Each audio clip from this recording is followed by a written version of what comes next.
Hey there, welcome to my channel. Today I'm actually going to be working on a color combo challenge hosted by PM Artist Studios, and I'm going to be using their laser prints.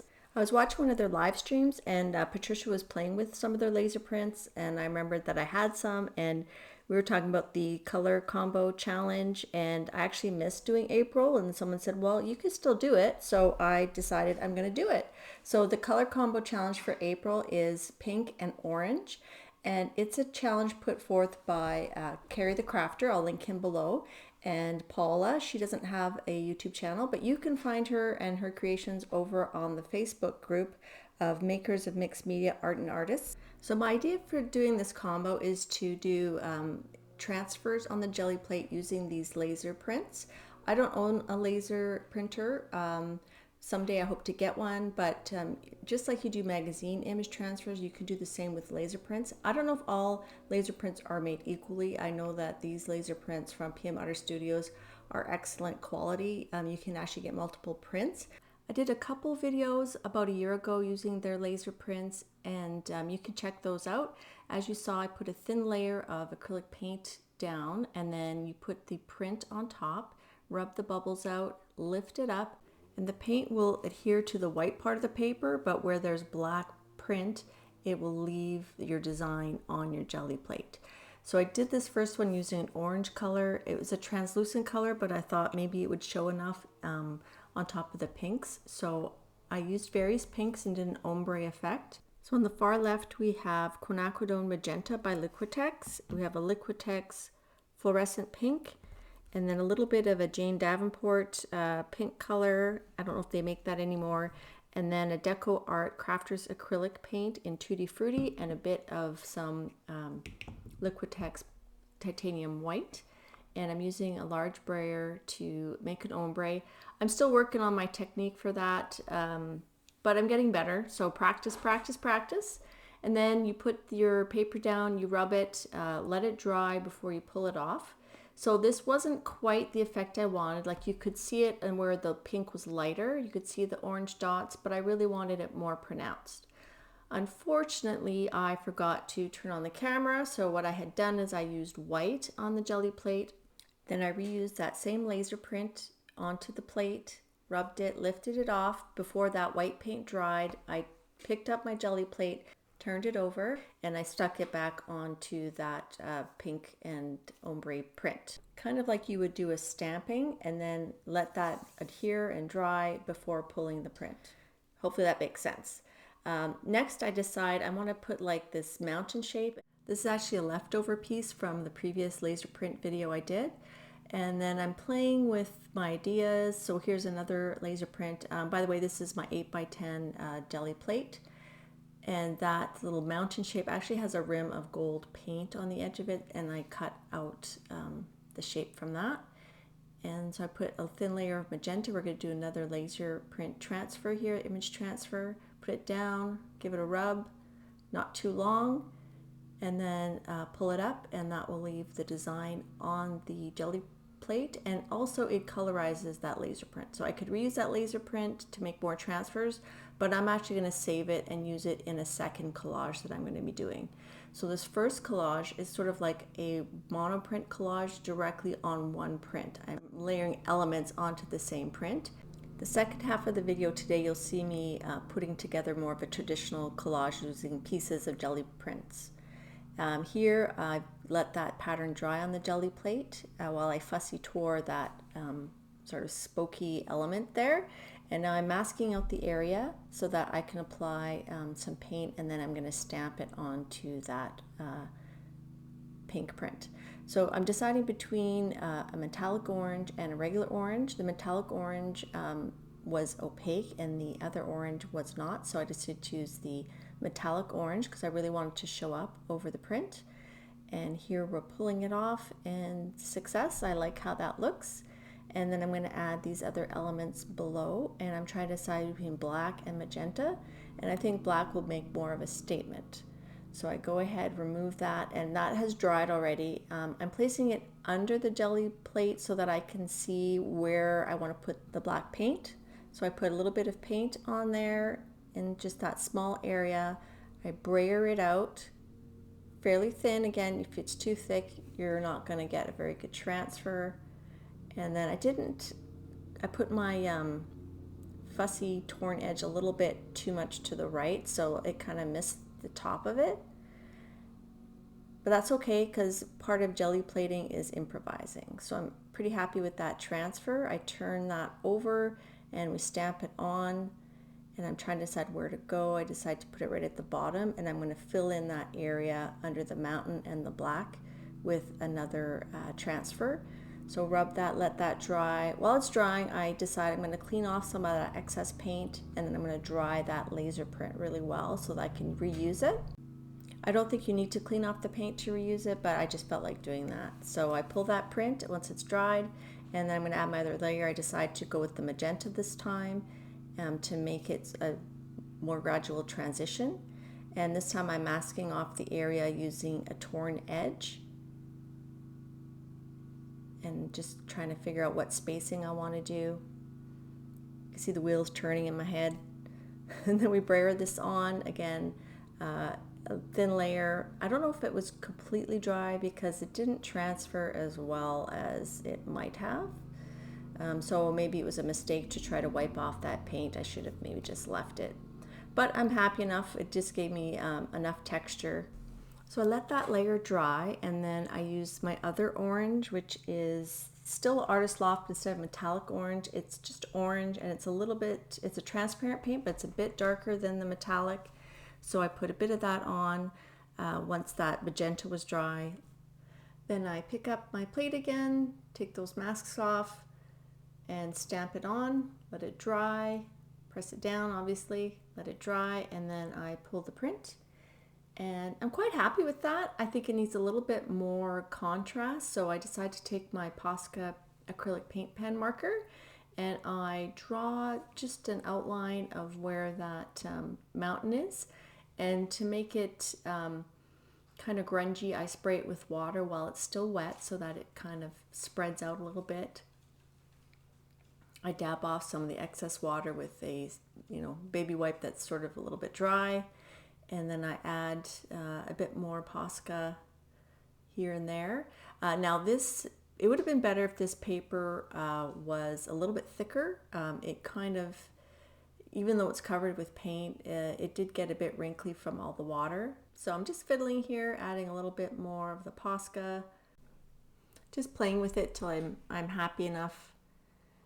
And here I lift up the paper, and you can see off the jelly plate, and you can see how it's kind of wrinkling there. It's a little bit thin. So probably some mixed media paper would have been better. But when I started this, I didn't really know where I was going. But that's the fun part. To me, is just playing and seeing where things lead to. So I take that off, and then I dry most of that with my heat gun, and drying the back surface as well. And then I decide to take my Posca pen and just outline the base of it. And instead of using the spray water, I just use a bit of a wet baby wipe to kind of smudge that line a little bit. So to flatten it a bit, I put it between some wax paper after I spritz the back side of that print. And then I put some heavy books on it and leave it to dry overnight. So here it is the next day, nice and flat, and I trimmed off all the white edges, squared it up. I rounded the corners, added some black archival ink to just give it a bit more oomph on the edges before mounting it on a white piece of 8.5 by 11 cardstock. And I just used double-sided tape to adhere it. And I start at the top, and then I pull the tape as I'm going so that I can keep it nice and flat. And of course I sign it. Now we're going to start on our second print, and I'll show them side by side at the end.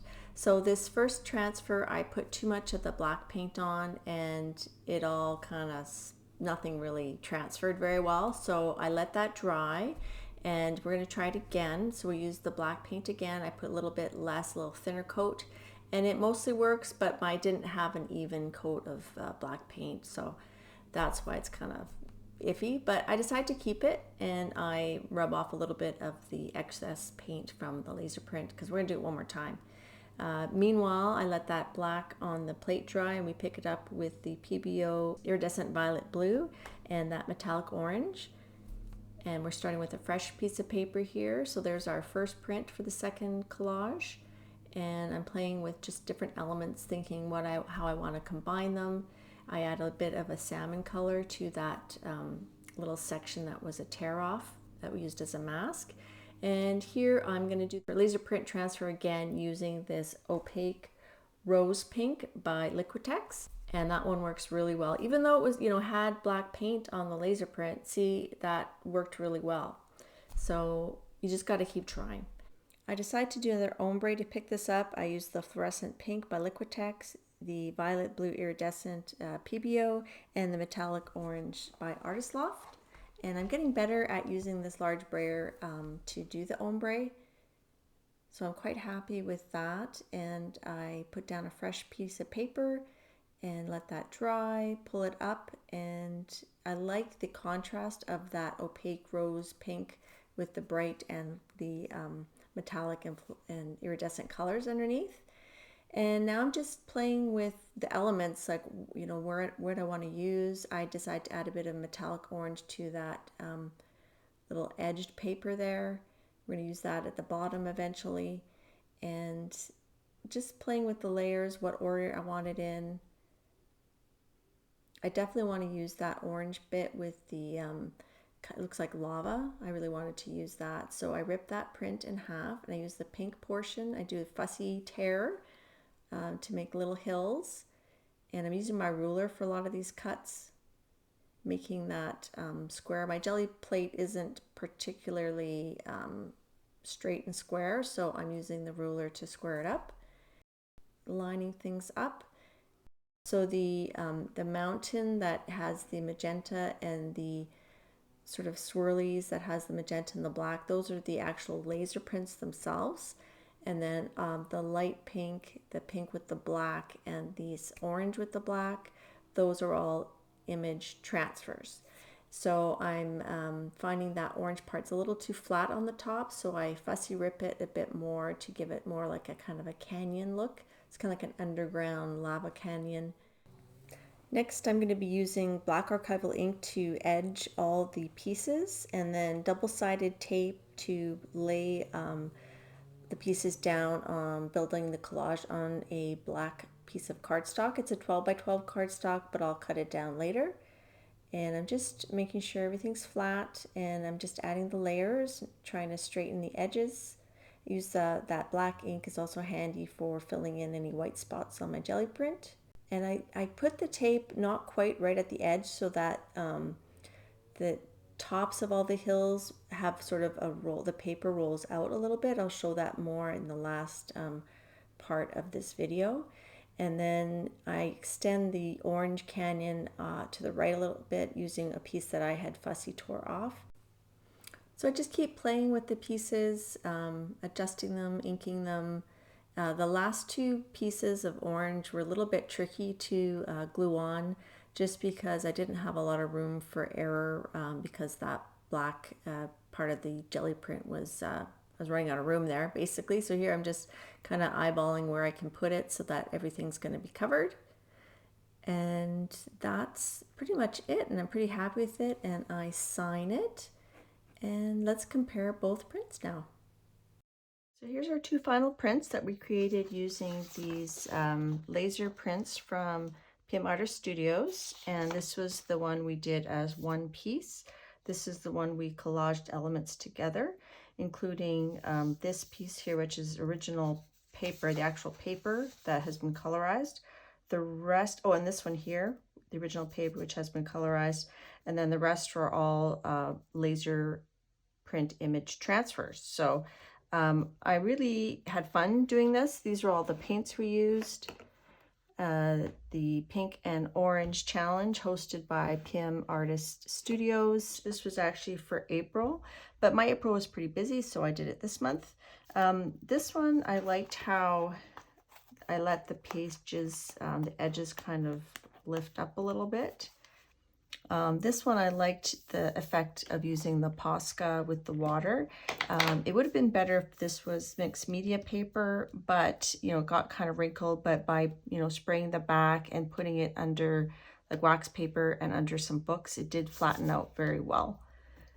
So I'll just give you a close-up of both of these. And I've mounted this one on some white cardstock. And when I rotate it, you get an idea of the shimmer from the metallic orange here. And this one, again, you get the shimmer. I really liked how the rose pink left the, you know, the opaque circles, and then I used the metallic orange and the color shift, well, it's not really color shift, the violet blue iridescent.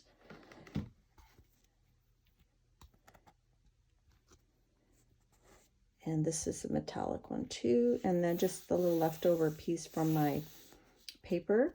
So I know pink and orange aren't everybody's cup of tea, especially combined together, but I had a lot of fun with this challenge. If you want to try PM Artist Studios laser prints for yourself, check out their web store, link is in the description, and give my coupon a try, DevonFan10, for a possible discount. Thanks for watching.